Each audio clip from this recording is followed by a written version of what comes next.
Welcome back, my duelist friends. Casual Duelist here. It is Tuesday, so got another advanced format deck list for you guys. Today it's going to be Deskbot, but before I give you guys that list, I just want to know, how did you guys enjoy Celestial Cracks packs?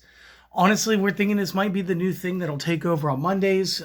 She's got a project. I don't remember if she told me whether or not she announced it during that. If she did, great. If she didn't, it's not my news to spoil. But she's going to be doing sort of her own little progressive series for you guys. So hopefully you guys will enjoy that as a bit of a change of pace. Let's get you guys a deck list, right? So Deskbots have been a fun little deck for me ever since these little dudes have debuted. Just everything about the way that they're just made out of like little office supplies and everything gets me going crazy. Reminds me of like trying to build my own toys when I was younger. And the fact that they've just always had little OTK presence is kind of niche. It's kind of cool. So this is a 40 card deck. We do have a 15 card extra off to the side. Let's get started, right? Unusually, I'm playing 2 copies of Deskbot 1 today. Now, for those of you who don't remember, he is the one Deskbot that's a tuner. His effects are gains 500 attack and defense per machine that I control, and then if 2 or more machines are special summoned at the same time while he's in the graveyard, except during a damage step, I may choose to special summon it. Again, this deck does play off pendulum scales, with some of the higher number cards, should be 5, 6, 7, and 8. And so like we do have the ability to do this through pendulum. So again, I went with 2. You'll see why when we get into the extra deck. Pretty standard number here. You want to play the full play set of Deskbot number 2. If special summoned, can add 1 Deskbot from the deck to the hand. Additionally, all machine type monsters that you control except this card will gain an additional 500 attack and defense. So the more of these you got going on the field, the more the other characters like the Deskbot 1 will power up. If you were to have, 1 1 and 3 2s, that's like a 1,500 power bonus from this, making him 2,000, and he's going to count up all the machines, go up another 2,000, it'll be a 4,000. So again, this deck does get pretty heavy pretty quickly, and it just gets stronger with the next guy. So we're going to be using 3 copies of number 3. And again, I think he's the one that looks the coolest. Just my own personal opinion. When this one is normal summoned, you may special summon a Deskbot from your deck, except 003. Once per turn during either player's turn, you can target 1 Deskbot that you control, and it gains 500 attack and defense for each Deskbot you currently card you currently control until the end phase of this turn. I need you guys to understand, with the extra zone all the way up at the top of the mat, we could technically put Deskbot Jet up there. We can count the field spell Deskbot Base because it is a Deskbot card. This means that you may have 7 cards that are Deskbots. This power bonus can get up to 3,500 points per card. And again, this could really rapidly stack. Number 3 is probably one of the most important cards because 3 goes into 2, goes into whatever you want. Or can set into one of our other little plays here later. The rest of the deck is pretty straightforward. We're almost out of ones that are played in more than 3s. We are going to play 2 4s. 4 not as important, but I think we all remember owning this pen when we were kids. And then, of course, we tried to put all the inks all out at the same time.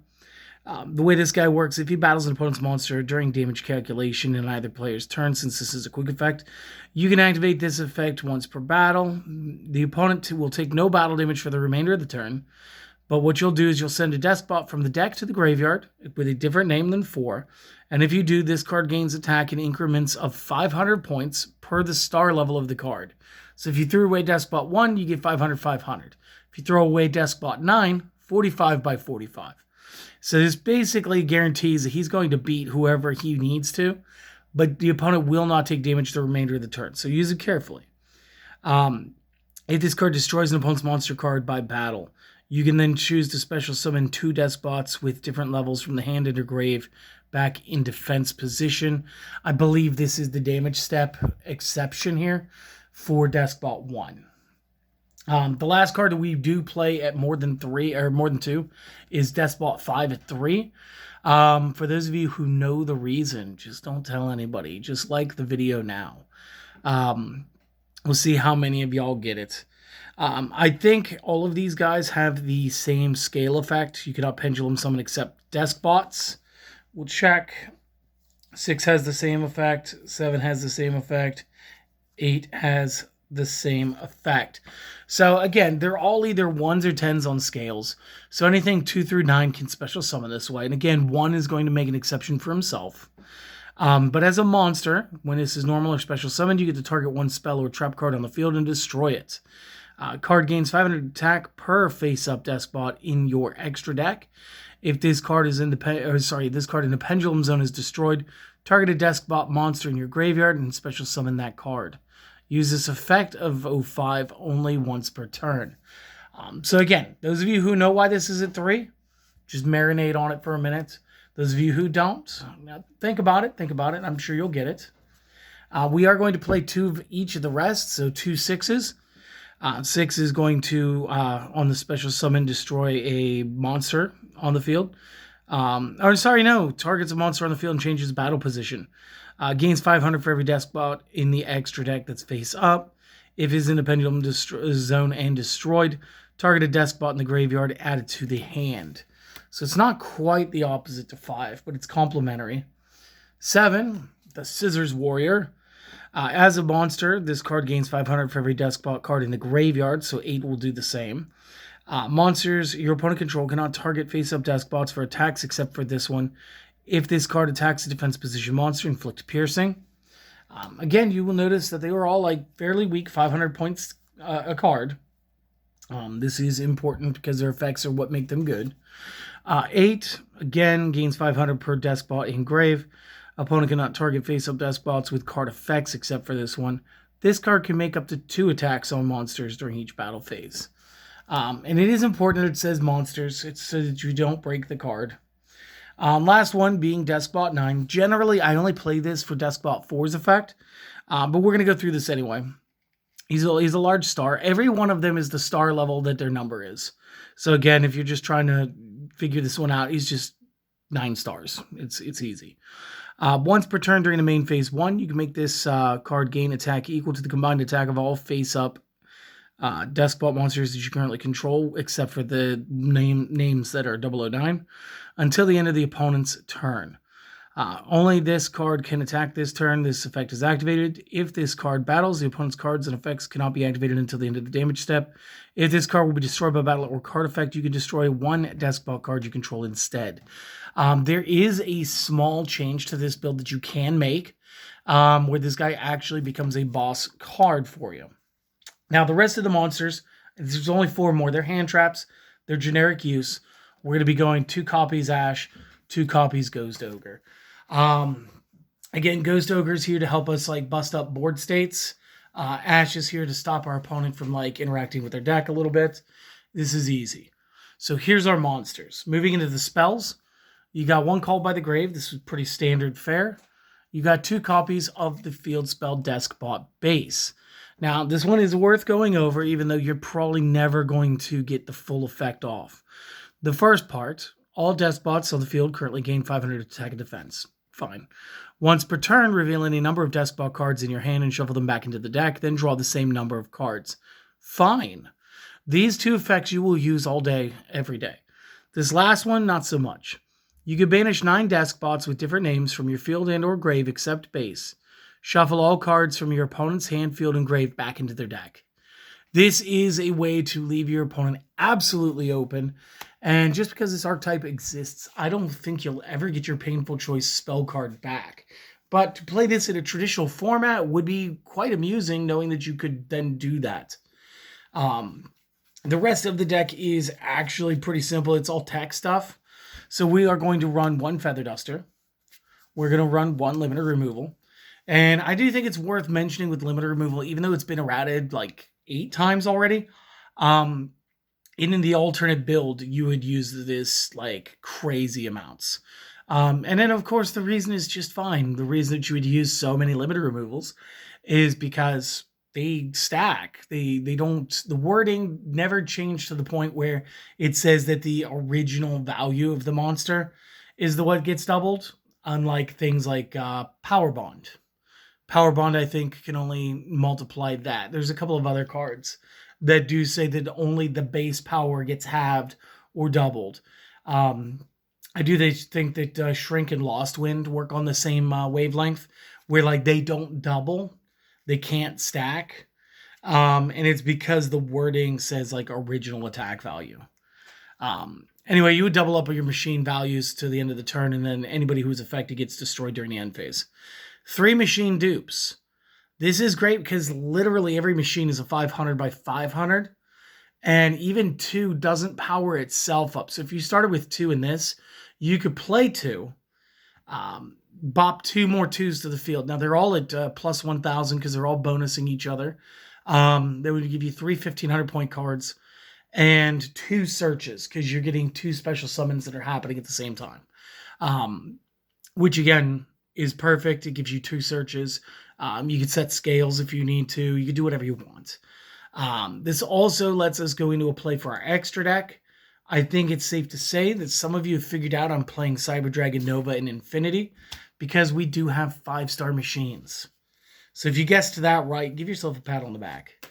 The rest of this, single copy Raigeki, single copy of Tactics Talent, 2 copies of Tactics Thrust, and 3 copies of Infinite Impermanence to round it up. And again, what this means is like we're running 2 thrusts. This makes Geki, this makes Duster, this makes Machine Dupe, this makes Tactics, makes all of those searchable. So if we need to, we could get the +2 on the draw. We can go ahead and blow away our opponent's monster board. We could take away their back row if we needed to. Or, again, we can get into a machine dupe and we could play out one of those other plays so long as we haven't raised the power base of the monsters too much. Again, you can't do this while Deskbot base is in play, so just kind of be careful with it. This is very fun and very OTK-ish. Just in the main deck. If you guys go ahead and take that screenshot or pause and make your notes, I'll be back with the extra deck and some more. This will make some more sense. So just one moment. All right, we are going to start with our synchro board. Now, again, if we went back through this, you're like, oh, you've only got like 2 tuners. It's like, you guys must have forgot what Ash and Ghost Ogre can do. So we do have 6 tuners in this deck. Again, we're primarily going to be playing off the 001, just because, again, he's awesome. So first things first, you're going to have 1 Deskbot Jet. This is kind of obligatory when you play this. Should be a 10-star card, tuner plus non-tuners. Gains 500 attack and defense per Deskbot card on field. Again, like I said, this could be 3,500 just from your side of the field, making him worth 4K. You can only use one of the following effects per turn and only once that turn. You choose to target a Deskbot card you control, destroy it, and if you do, special summon 1 Deskbot monster from the deck. And then, or you can target 1 Deskbot monster you control and 1 face-up card on the field and destroy both. And again, this kind of makes them feel a little bit like some early synchro plays where we were using, and I'm not even going to remember the beast now. We would use that. We'd use like Black Ship of Corn and stuff like that. Actually, those weren't synchros. Those were Xyz. Still, not the point. It lets you trade off, especially when we're able to just re-pendulum summon out scale monsters from the top of our extra deck. Not too bad of a play. I am going to be playing 1 copy of F.A. Dawn Dragster, just simply for the negates. Every time our opponent activates a spell, trap, or effect, we can reduce the card's level by 2, and if we do negate the card and destroy it, it is once per turn. It's got a pretty healthy-ish defense at 2K. It's not a bad play. We are going to run Formula Synchron because, again, it's just goofy. Actually, I think this is sort of a misplay because I don't really think there's a way for me to play this guy.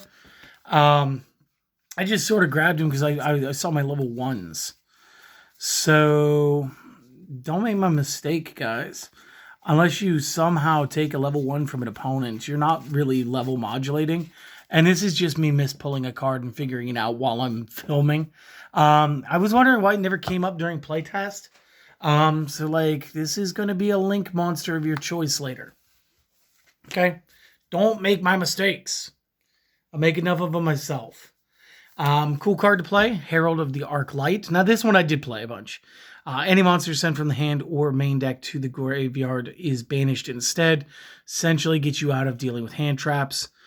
During either player's turn, when a spell trap or monster effect is activated, you contribute this, negate the activation if you do destroy the card. Again, we're not going to do anything with the Ritual Monster last effect, but still, Herald of the Arclight's really good. And last up, we could just do Natty Beast. 4+1 equals 5 stars of Earth. It just seemed kind of a push not to put him in here. Heck, you could make Barkion the face down if you really wanted to. I probably wouldn't. Beast is better, allowing us to take the top 2 cards off our deck to counter spells. Going to Xyz plays.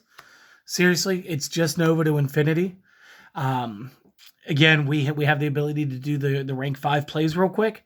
So there's no reason that I wouldn't include this, especially with our ease of access and the ability to now search the machine duplication spell card.